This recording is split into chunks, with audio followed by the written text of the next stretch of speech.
नाजरीन, सीरिया के अंदर एक मरतबा फिर बहुत ही दर्दनाक वाकया पेश आया है। इस वाकये के नतीजे में सीरियन आर्मी की जो कानवाय था उसके ऊपर हमला हुआ है और ये हमला इजराइल ने किया है। इजराइल पहले भी सीरियन आर्मी को टारगेट करता रहा है और अमेरिका की शह पर करता रहा है और इस हमले के नतीजे में 37 से ज्यादा सीरियन आर्मी जाँ बहक हुए हैं, जबकि 15 के करीब जख्मी हुए हैं। जख्मियों की हालत इंतहाई तफ्शीशनाक है, उनको अस्पताल मुंतकिल कर दिया गया है। जबकि बॉर्डर जो सीरिया का बॉर्डर है वो एक मरतबा फिर मैदान जंग में तब्दील हो चुका है। इजरायली लगातार अपने मिसाइल, अपने ड्रोन इस्तेमाल कर रहे हैं और ईरान के जंगजुओं को निशाना बना रहे हैं। इजराइल सीरिया के अंदर बहुत ज्यादा इन्वॉल्व होता जा रहा है और ट्रंप की लेगेसी, ट्रंप की पॉलिसी और ट्रंप की स्ट्रेटजी अब इजराइल ने अपनाई है और सीरिया के अंदर दिल दहला देने वाले वाकयात सामने आ रहे हैं। इजराइल और ईरान के जो आपस के मामलात हैं, इसका आउटब्रस्ट जो है वो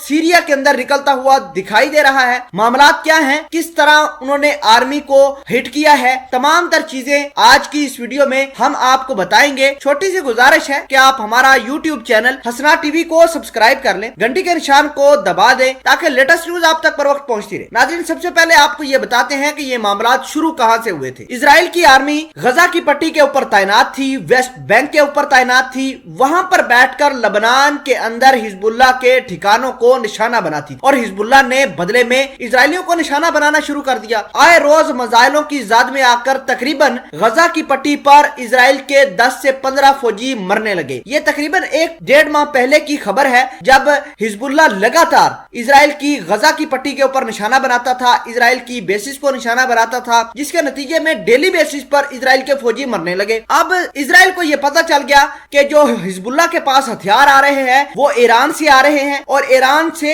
निकलने के बाद ये हथियार सबसे पहले शाम के अंदर जाते हैं, सीरिया के अंदर जाते हैं और वहां से लेबनान के अंदर ट्रांसफर हो जाते हैं। तो हुआ कुछ यूं कि इजराइल ने कहा कि हम सीरिया के ऊपर अमेरिका की फौज की मदद करके जितने भी जंगजू ग्रुप हैं जो बशर अल असद की गवर्नमेंट को सपोर्ट कर रहे हैं उनको निशाना बनाएंगे। तो ये जो बस के ऊपर अटैक हुआ है, आर्मी की बस के ऊपर, और 37 अफराद मारे गए हैं, ये उसी तमाम दर खेल का नतीजा है। आज बॉर्डर के करीब, बिल्कुल सीरिया के बॉर्डर के बिल्कुल करीब 3 फौजी बसों का एक कानवाय जा रहा था कि अचानक पहले हमले होते हैं, बम धमाके होने के फौरन बाद ही वहां पर कुछ लोग आते हैं और अंधाधुंध फायरिंग करना शुरू कर देते हैं। फायरिंग करने के बाद उन्होंने तकरीबन 37 से ज्यादा जो फौजी थे सीरियन आर्मी, उनको जाँ बहक किया। उनको कत्ल करने के बाद वो लोग फरार हो गए। तो नाज़रीन ग्रामी, आपको ये बता दें कि जो सीरिया का बॉर्डर वाला इलाका है वहां पर ईरान के हमायत याफ्ता जंगजू बैठे हुए हैं, वो लगातार सीरियन आर्मी को सपोर्ट कर रहे हैं, लगातार ईरान के इंटरेस्ट को वहां पर प्रमोट कर रहे हैं। अब देखिए कि इजराइल डायरेक्ट ईरान के ऊपर हमला नहीं कर सकता, ना ही अमेरिका कर सकता है, क्योंकि इजराइल ये चाहता है कि ईरान को खत्म भी करना है और ईरान को